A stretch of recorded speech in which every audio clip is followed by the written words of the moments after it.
ಹ್ಮ್. ಏನು ಆಯ್ತು? 90. ಎಷ್ಟನೇ ಅಧ್ಯಾಯ?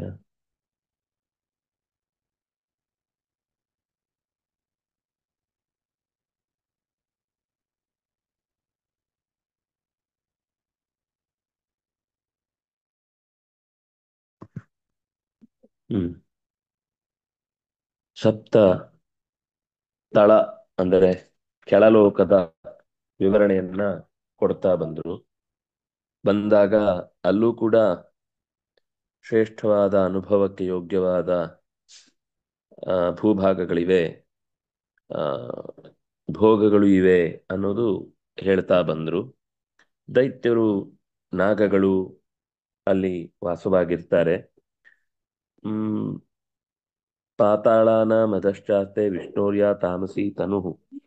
ಪಾತಾಳದಲ್ಲಿ ಪರಮಾತ್ಮನದ್ದೇ ಒಂದು ವಿಶಿಷ್ಟವಾದ ರೂಪ ಈ ಮೇಲಿನ ಇಷ್ಟು ಲೋಕಗಳನ್ನು ಕೂಡ ಹಿಡಿದು ನಿಲ್ಲಿಸಿದೆ. ಶೇಷ ಅದನ್ನ ಹಿಡಿದು ನಿಲ್ಲಿಸಿದ್ದಾನೆ. ಶೇಷಾಖ್ಯ ಯದ್ಗುಣಾನ್ ವಕ್ತುಂ ನ ಶಕ್ತ ದೈತ್ಯದಾನವಾಹ.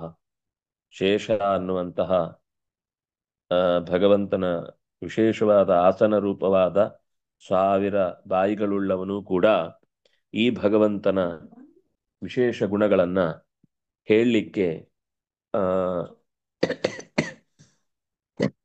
ಸಾಧ್ಯ ಇಲ್ಲ. ಅಂದ್ರೆ ಆ ಅಂತಹ ವಿಶಿಷ್ಟವಾದ ರೂಪದಿಂದ ಭಗವಂತ ಅಲ್ಲಿ ನಿಲ್ಲಿಸಿದ್ದಾನೆ. ಶೇಷನಾಗಲಿ ದೇವತೆಗಳಾಗ್ಲಿ ದೈತ್ಯರಾಗ್ಲಿ ಯಾರೂ ಕೂಡ ಭಗವಂತನ ಪೂರ್ಣ ಗುಣಗಳನ್ನು ವರ್ಣಿಸುವುದಕ್ಕೆ ಸಮರ್ಥರಲ್ಲ.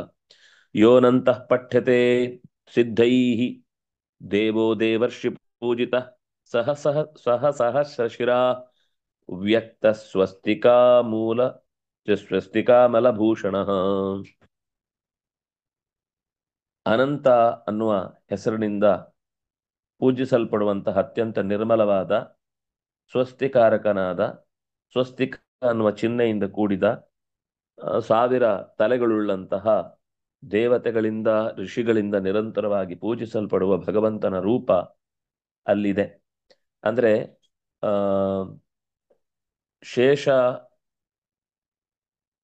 ಅನ್ನುವ ಲೆಕ್ಕದಲ್ಲಿ ಬಂದಾಗ ಅದು 1000 ತಲೆಗಳು ಇತ್ಯಾದಿಗಳು ಕೂಡುತ್ತೆ. ಭಗವಂತ ಅಂತ ಬಂದ್ರು ಅದು ಅವನಿಗೂ ಸಹಸ್ರ ಶೀರ್ಷ, ಅದರಿಂದಾಗಿ ಅವನನ್ನು ಹೇಳುತ್ತದು.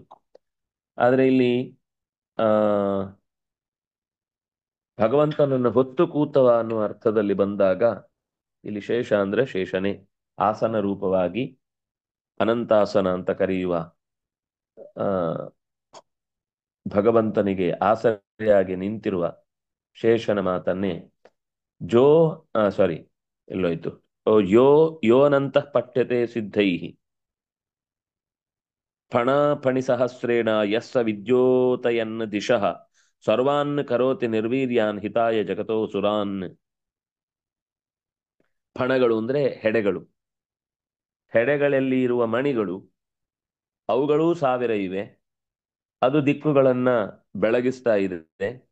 ಲೋಕದ ಎಲ್ಲ ಕಾರ್ಯಗಳನ್ನು ಮಾಡ್ತಾ ಶತ್ರುಗಳಾಗಿರುವ ಅಸುರರನ್ನ ಲೋಕದ ಹಿತಕ್ಕಾಗಿ ನಿರ್ವೀರ್ಯರನ್ನಾಗಿಸುವಂತಹ ಕೆಲಸದಲ್ಲಿ ಶೇಷ ಕಾರ್ಯತತ್ಪರನಾಗಿದ್ದಾನೆ. ಮದಾ ಘೂರ್ಣಿತ ನೇತ್ರೋಸೌ ಯಸ್ಸ ದೈವೈಕ ಕುಂಡಲ ಕಿರೀಟಿ ಸ್ರಗ್ಧರೋ ಭಾತಿ ಸಾಗ್ನಿಶ್ವೇತ ಇವಾಚಲಃ. ತುಂಬಾ ಚಂದದ ವರ್ಣನೆ. ಮದಾ ಘೂರ್ಣಿತ ನೇತ್ರೋಸೌ, ಮದದ ಕಾರಣದಿಂದಾಗಿ ಕಣ್ಣೆಲ್ಲ ಕೆಂಪಾಗಿದೆ. ಸಾಮಾನ್ಯವಾಗಿ ನೀವು ಹಾವಿನ ಕಣ್ಣು ನೋಡಿದ್ರೆ ಅದು ಕೆಂಪೇ ಇರುತ್ತೆ. ತುಂಬಾ ತೀಕ್ಷ್ಣವಾದ ಕಣ್ಣಾಗಿರುತ್ತದು. ಅದು ಕೋಪ ಅಂತ ಒಂದು.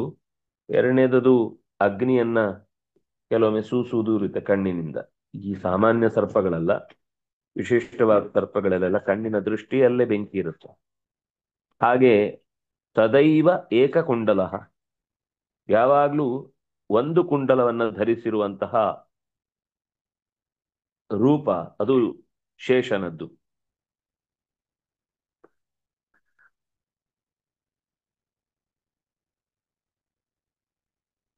ಕಿರೀಟಿ, ತಲೆಯ ಮೇಲೆ ಚಂದದ ಮುಕುಟ ಇದೆ. ಸ್ರಗ್ಧರ, ಸುಂದರವಾದ ಹಾರವನ್ನು ಧರಿಸಿದ್ದಾನೆ. ಹೇಗಿದೆ ಅಂದ್ರೆ, ಒಂದು ಬೆಟ್ಟದ ತುದಿಯಲ್ಲಿ ಬೆಂಕಿ ಧಗಧಗನೆ ಉರಿತಾ ಇದ್ರೆ ಹೇಗೆ ಕಾಣುತ್ತೋ ಹಾಗೆ ಈ ಶೇಷ ತನ್ನ ಉರಿಯುವ ಕಣ್ಗಳಿಂದ ಮತ್ತು ಅತ್ಯಂತ ಸುಂದರವಾದ ತಲೆ ಮೇಲೆ ತೊಟ್ಟಿರುವ ಕಿರೀಟದಿಂದ ಬೆಟ್ಟವೊಂದರ ತುದಿಯಲ್ಲಿ ಬೆಂಕಿ ಉರಿಯುವಾಗ ಹೇಗೆ ಕಾಣುತ್ತೋ ಹಾಗೆ ಕಾಣಿಸ್ತಾ ಇದ್ದಾನೆ. ಈ ಸದೈವೈಕ ಕುಂಡಲಹ ಅನ್ನುವ ಶಬ್ದದಿಂದಾಗಿ ಅದು ಶೇಷ ಅನ್ನೋದು ಇನ್ನೂ ಸ್ಪಷ್ಟ ಆಗುತ್ತೆ. ಯಾಕೆಂದ್ರೆ ಬಲರಾಮನನ್ನು ವರ್ಣನೆ ಮಾಡುವಾಗ ಇದೇ ಭಾಗವತದಲ್ಲಿ ಮತ್ತು ಹರಿವಂಶದಲ್ಲಿ, ವಿಷ್ಣು ಪುರಾಣದಲ್ಲಿ ಒಂದು ಕಿವಿಗೆ ಕುಂಡಲ ಹಾಕುವಂತಹ ಲಕ್ಷಣವನ್ನ ಬಲರಾಮನನ್ನ ಪರಿಚಯಿಸುವುದಕ್ಕೋಸ್ಕರ ಎಲ್ಲ ಕಡೆಯಲ್ಲೂ ಇದು ಕಾಮನ್ ಆಗಿ, ಅಂದ್ರೆ ನಾವಿವತ್ತು ಒಂದು ಕಿವಿದೇನೋ ಸ್ಟೈಲು ಅಂತ, ನಾವೇ ಫಸ್ಟ್ ಟೈಮ್ ಅಂತ ಬೀಗುತ್ತಾರಲ್ಲ, ಆದ್ರೆ ಇತಿಹಾಸದಲ್ಲಿ ಬಲರಾಮ ಯಾವಾಗ್ಲೂ ಕೂಡ ಒಂದು ಕಿವಿಗೆನೆ ಹಾಕ್ತಾ ಇದ್ದಿದ್ದು ಕುಂಡಲ ಅಂತ ಗೊತ್ತಾಗತ್ತೆ.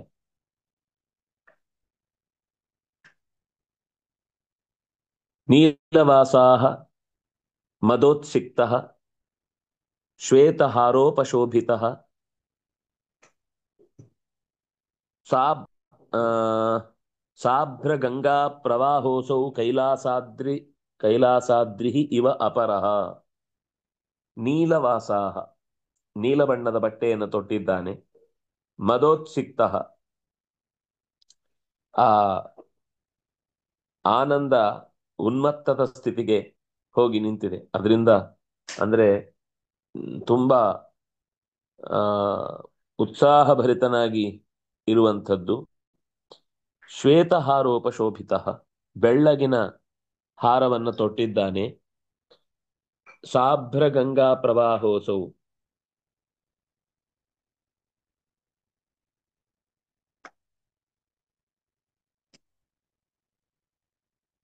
ಅಭ್ರ ಅಂದ್ರೆ ಮೋಡ, ಮುಸುಕ್ ಅಂದ್ರೆ ಅವನ ಸುತ್ತ ಸಿಟ್ಟಿನಿಂದ ಉಸಿರಾಡಿದ್ದು ಹೊಗೆಯಂತೆ ಆವರಿಸಿಕೊಂಡಿದೆ. ಅವನ ಶರೀರ ಬೆಳ್ಳಗೆ ಇರುವುದಾದ್ರಿಂದ ಅದು ಕೆಳಕ್ಕೆ ಹರಿದು ಬರುವಾಗ ಗಂಗೆಯಂತೆ ಕಾಣಿಸ್ತಾ ಇದೆ. ಸಾಭ್ರ ಗಂಗಾ ಪ್ರವಾಹೋತ್ಸೌ ಕೈಲಾಸಾದ್ರಿ ರಿವಾಪರಃ. ಬೆಟ್ಟದ ತುದಿ ಹೇಗಿರುತ್ತೆ? ಬೆಟ್ಟದ ತುದಿ ಆ ಚೆನ್ನಾಗಿ ಮೋಡದಿಂದ ಆವರಿಸಿರುತ್ತೆ. ಹಾಗೆ ಮೋಡದಿಂದ ಆವರಿಸಿದಂತೆ ಬೆಟ್ಟ ಕಾಣಿಸ್ತಿದೆ. ಅಲ್ಲಿ ಹರಿದು ಬರುವ ನೀರಿನ ತೊರೆ ಬೆಳ್ಳಗೆ ನೀರನ್ನ ಕೆಳಕ್ಕೆ ಜಾರುವಂತೆ ಮಾಡ್ತಾ ಇರುವ ಸ್ಥಿತಿಯಲ್ಲಿ ಅದರ ಶರೀರ ಕಾಣಿಸ್ತಾ ಇದೆ.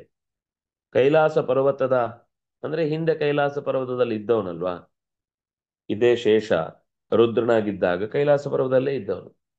ಪರ್ವತ ಹೇಗೆ ತನ್ನ ಸುತ್ತ ಮೋಡದಿಂದ ಆವರಿಸಿಕೊಂಡಿರುತ್ತೋ, ತನ್ನ ಒಡಲಲ್ಲಿ ಅತ್ಯಂತ ಸುಂದರವಾದ ನದಿಯೊಂದಕ್ಕೆ ತೆಕ್ಕೆಯಾಗಿರುತ್ತೋ, ಹಾಗೆ ಶೇಷ ತನ್ನ ಸಿಟ್ಟಿನಿಂದ ಉಸಿರಾಡಿದ ಗಾಳಿಯೇ ಮೋಡದ ರಾಶಿಯಂತೆ ತನ್ನ ಸುತ್ತ ಆವರಿಸಿಕೊಂಡಿದೆ. ತನ್ನ ಬೆಟ್ಟದಂತಹ ಶರೀರ ಗಂಗೆಯ ಪ್ರವಾಹದಂತೆ ಕೆಳಭಾಗಕ್ಕೆ ಜಾರುವಂತೆ ಕಾಣ್ತಾ ಇದೆ ಅನ್ನುವ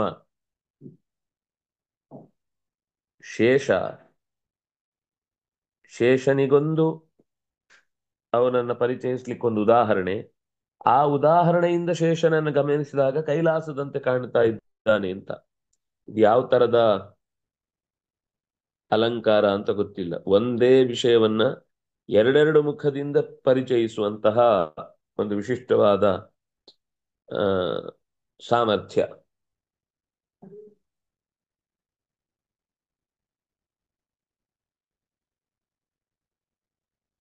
ಲಾಂಗಲಾಸಕ್ತ ಹಸ್ತಾಗ್ರಹ ಬಿಭ್ರನ್ನ ಮುಸಲಮುತ್ತಮಂ ಉಪಾಸ್ಯತೆ ಸ್ವಯಂ ಕಾಂತ್ಯ ಯೋ ವಾರುಣ್ಯಾಚ ಮೂರ್ತಯ. ಕೈಯಲ್ಲಿ ಲಾಂಗಲ, ಹಲವನ್ನ, ಉದ್ದನೆಯ ಹಲಾಯುಧವನ್ನು ಹೊತ್ತಿದ್ದಾನೆ, ಕೈಯ ತುದಿಯಲ್ಲಿ ಅನಾಯಾಸವಾಗಿ ಹಿಡ್ಕೊಂಡಿದ್ದಾನೆ. ಇನ್ನೊಂದು ಕೈಯಲ್ಲಿ ಮುಸಲ, ಒನಕೆ, ಭತ್ತ ಕುಟ್ಟುವಂತಹ ಒನಕೆಯನ್ನು ಹೊತ್ತಿದ್ದಾನೆ. ಹಾಗಾಗಿ ಕೃಷಿಗೂ ಸರ್ಪಕ್ಕೂ ಬಹಳ ವಿಶಿಷ್ಟವಾದ ಸಂಬಂಧ ಇದೆ ಈ ಜಾಗಗಳಲ್ಲೆಲ್ಲ. ಒಳ್ಳೆಯ ಬೆಳೆ ಆಗುವುದಕ್ಕೆ ನಾಗನಿಗೆ ಬೇಡಿಕೊಳ್ತಾರೆ, ಅಂದ್ರೆ ಅವರ ಒಡೆಯ ಶೇಷ ಅನ್ನುವ ಕಾರಣಕ್ಕಾಗಿ. ಉಪಾಸ್ಯತೆ ಸ್ವಯಂ ಕಾಂತ್ಯ ಯೋ ವಾರುಣ್ಯ ಚ ಮೂರ್ತಯ. ವಾರುಣಿಯೇ ಮೂರ್ತಿ ಎತ್ತಿ ಬಂದು, ಅಂದ್ರೆ ತಾನೇ ಸ್ವತಃ ನಿಂದು ತನ್ನ ಮನದನ್ನನಾದ ಶೇಷನನ್ನು ಉಪಾಸ್ಯತೆ ಉಪಾಸಿಸುತ್ತಿದ್ದಾಳೆ. ಸ್ವಯಂ ಕಾಂತ್ಯ ಉಪಾಸ್ಯತೆ, ಅವಳು ತನ್ನ ಸಹಜ ಕಾಂತಿಯಿಂದಲೇ ದೇವರನ್ನ ಆರತಿಗೈಯುವ ಮೂಲಕ ಉಪಾಸನೆ ಮಾಡ್ತಾ ಇದ್ದಾಳೆ. ಕಲ್ಪಾಂತೆ ಯಸ್ಯ ವಕ್ತ್ರೇಭ್ಯೋ ವಿಷಾನಲ ಶಿಖೋಜ್ವಲ ಸಂಕರ್ಷಣಾತ್ಮಕೋ ರುದ್ರೋ ನಿಷ್ಕ್ರಾಮ್ಯಾತ್ತಿ ಜಗತ್ರಯಂ. ಕಲ್ಪದ ಕೊನೆಯಲ್ಲಿ ತನ್ನ ಬಾಯಿಗಳಿಂದ ವಿಷದ ಬೆಂಕಿಯನ್ನ ಜ್ವಾಲಾಕಾರವಾಗಿ ಉಜ್ವಲವಾದ ಸ್ಥಿತಿಯಲ್ಲಿ ಎಲ್ಲ ಕಡೆಗೆ ಚೆಲ್ಲಿ, ಸಂಕರ್ಷಣ ಅನ್ನುವ ಹೆಸರಿನಲ್ಲಿ ಎಲ್ಲರನ್ನು ಅಳಿಸುವ, ಮೂರು ಲೋಕಗಳನ್ನು ನುಂಗುವ ಶಕ್ತಿಯಾಗಿ ನಿಲ್ಲುತ್ತಾನೆ.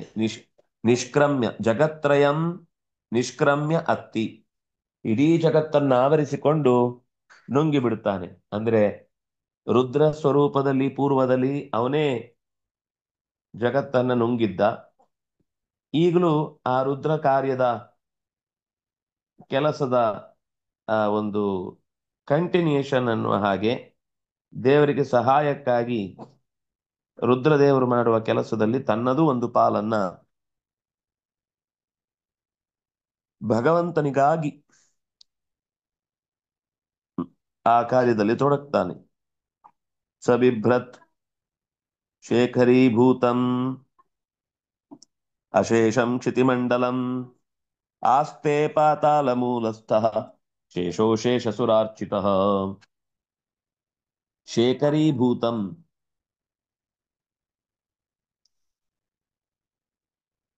ಶೇಖರ ಅಂದ್ರೆ ಕಿರೀಟದ ಹಾಗೆ ಮುಕುಟ, ಶಿಖರ ಭಾಗ. ಇಡೀ ಭೂಮಂಡಲವನ್ನು ಭಗವಂತನ ಸೇವೆಯ ದೃಷ್ಟಿಯಿಂದ ಕ್ಷಿತಿಮಂಡಲಂ ಅಶೇಷಂ ಕ್ಷಿತಿಮಂಡಲಂ ಶೇಖರೀಭೂತಂ ಸಬಿಭ್ರತ್ ಪಾತಾಳ ಮೂಲಸ್ಥಃ ಶೇಷಃ ಅಶೇಷಸುರಾರ್ಚಿತಃ ಆಸ್ತೆ. ಸಮಗ್ರ ಭೂಮಂಡಲವನ್ನು ಕೂಡ ತನ್ನ ತಲೆಯ ತುದಿಯ ಒಂದೆಡೆಯ ಜಾಗದಲ್ಲಿ ಚೆನ್ನಾಗಿ ಹೊತ್ತು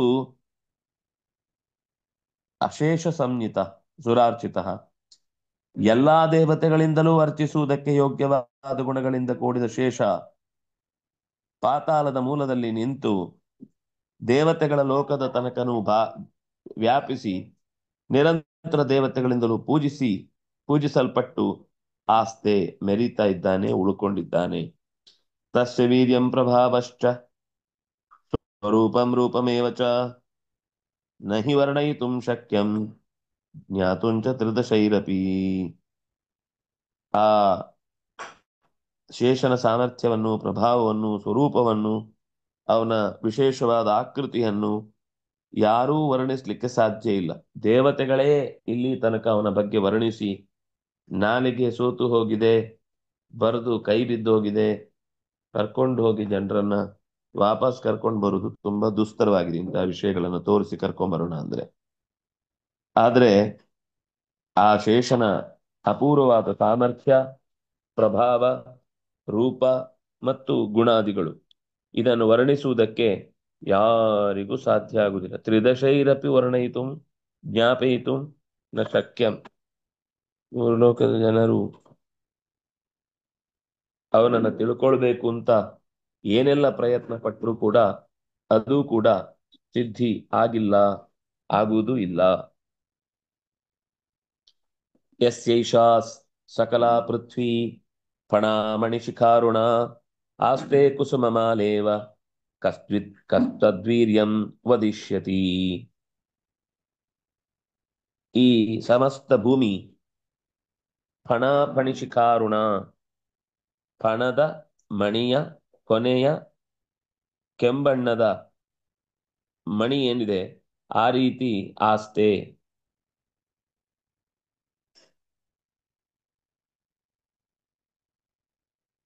ಭೂಮಿ ಅವನ ತಲೆಯ ಮೇಲೆ ಒಂದು ಮಾಲೆಯನ್ನ ಚೆನ್ನಾಗಿ ಮುದುಡಿ, ಅಂದ್ರೆ ಮುದ್ದೆ ಮಾಡಿ ಉರುಟು ಕಟ್ಟಿ ಇಟ್ರೆ ಹೇಗೆ ಕಾಣ್ತಾ ಇದೆ ಹಾಗೆ ಕಾಣ್ತಾ ಇದೆ, ಒಂದು ಮಣಿಯಂತೆ ಕಾಣಿಸ್ತಾ ಇದೆ.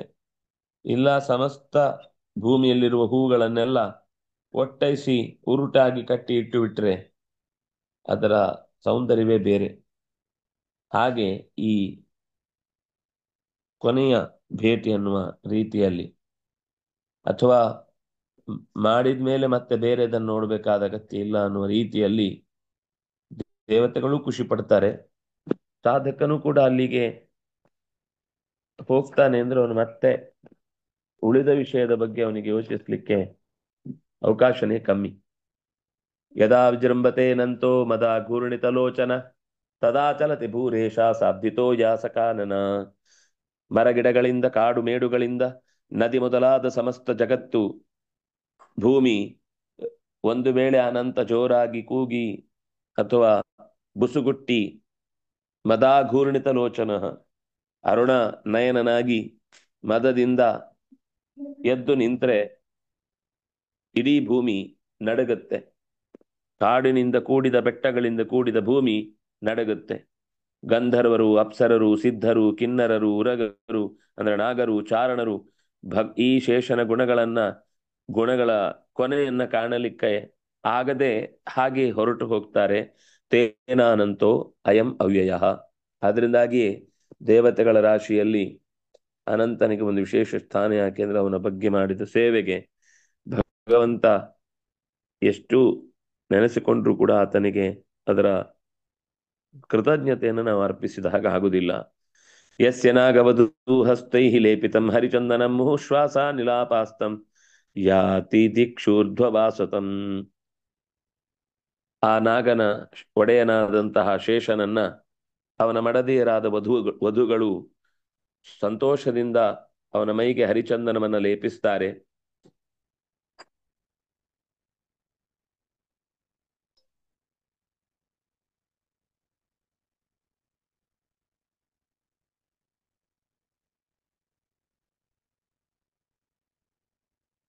ಅವನ ಶ್ವಾಸಾನಿಲದಿಂದ ಅನೇಕ ದಿಕ್ಕಿನಲ್ಲಿರುವಂತಹ ಪ್ರದೇಶಗಳಿಗೆಲ್ಲ ಒಳ್ಳೆಯ ಪರಿಮಳ ಅಂಟಿಕೊಳ್ಳುತ್ತೆ. ಹರಿಚಂದನದ ಹಚ್ಚಿಕೊಳ್ಳುವ ಕೆಲಸದ ಜೊತೆಗೆ ಅದು ವಧುಗಳು ಮಾಡ್ತಾರೆ. ನಿಲಾಪಾಸ್ತಂ ಯಾತಿ ದಿಕ್ಷೂದ ವಾಸತಾಂ. ಅವನ ಬುಸುಗುಡುವಿಕೆಗೆ ಎಲ್ಲ ದಿಕ್ಕುಗಳಲ್ಲಿ ಇರುವಂತಹ ನೀರಿನಲ್ಲಿ ವಾಸ ಮಾಡುವಂತಹ ಜಲಚರ ಪ್ರಾಣಿಗಳಿಗೆಲ್ಲ ಒಂದ್ಸರ್ತಿಗೆ ನಡುಗಿ ಹೋಗುತ್ತೆ ಮೈ.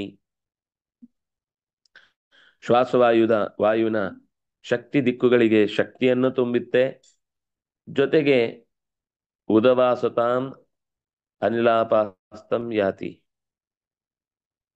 ಯಮಾರಾಧ್ಯ ಪುರಾಣರ್ಷಿ ಗರ್ಗೋ ಜ್ಯೋತಿಂಷಿ ತತ್ವತಃ ಜ್ಞಾತವಾನ್ ಸಕಲಂಚೈವ ನಿಮಿತ್ತ ಪಠಿತಂ ಫಲಂ. ಯಾರನ್ನ ಆರಾಧಿಸಿ ಪುರಾಣಗಳಲ್ಲಿ ಋಷಿ ಅಂತ ಕರೆಸಲ್ಪಟ್ಟಂತಹ ಗರ್ಗ ಇದ್ದಾನು, ಭಗವಂತನನ್ನು ಆರಾಧಿಸಿದನಾಗಿ ಜ್ಯೋತಿಷದ ವಿಶೇಷ ಬಲಾಬಲಗಳ ಬಗ್ಗೆ ಚೆನ್ನಾಗಿ ತಾತ್ವಿಕವಾಗಿ ತಿಳಿದು ಹೇಳಬಲ್ಲನೋ ಅಂತಹ ಗರ್ಗನಿಗೂ ಕೂಡ ಜ್ಞಾತವಾನ್ ಸಕಲಂ ಚೈವ, ಸರಿಯಾದ ಕಾಲಕ್ಕೆ ಸರಿಯಾದ ವಿಷಯವನ್ನು ಪರಿಚಯಿಸಿದ್ದಷ್ಟೇ ಅಲ್ಲ, ಜ್ಞಾತವಾನ್ ಸಕಲಂ ಚೈವ ನಿಮಿತ್ತ ಪಠಿತಂ ಫಲಂ.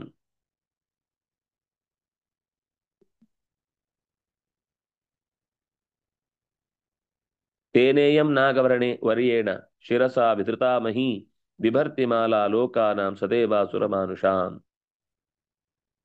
ಆ ನಾಗಶ್ರೇಷ್ಠ ನಾಗಶ್ರೇಷ್ಠನಾದ ಶೇಷ ಪೃಥ್ವಿಯನ್ನ ತನ್ನ ತಲೆ ಮೇಲೆ ಇರಿಸಿಕೊಂಡಿದ್ದಾನೆ ಅನ್ನೋದು ಗೊತ್ತಾಯ್ತು. ಸ್ವತಃ ಅವನು ಅಂತ ಸಾಮರ್ಥ್ಯ ಹೊಂದಿದ್ರಿಂದನೇ ಆ ದೇವನಿಗನೇ ಆ ಕೆಲಸವನ್ನ ಭಗವಂತ ಕೊಟ್ಟು ಅಸುರರಿಗೆಲ್ಲ ನೀನೇ ಉಪದ್ರವವನ್ನು ಕೊಟ್ಟು ಓಡಿಸ್ಬೇಕು. ಇಲ್ಲಿಗೆ ಅವ್ರು ಉಪದ್ರ ಕೊಡ್ಲಿಕ್ಕೆ ಬರ್ತಾರೆ, ನಿನ್ನ ಹತ್ರ ಯಾಕೆ ಕೊಟ್ಟಿದ್ದಾನೆ, ನೀನ್ ಬಿಟ್ರೆ ಸಾಕು, ನಿನ್ ಮೇಲೆ ಅಟ್ಯಾಕ್ ಮಾಡ್ಲಿಕ್ಕೆ ಬರ್ಲಿಕ್ಕೆ ಅವಕಾಶ ಕೊಡಲ್ಲ ನೀನು.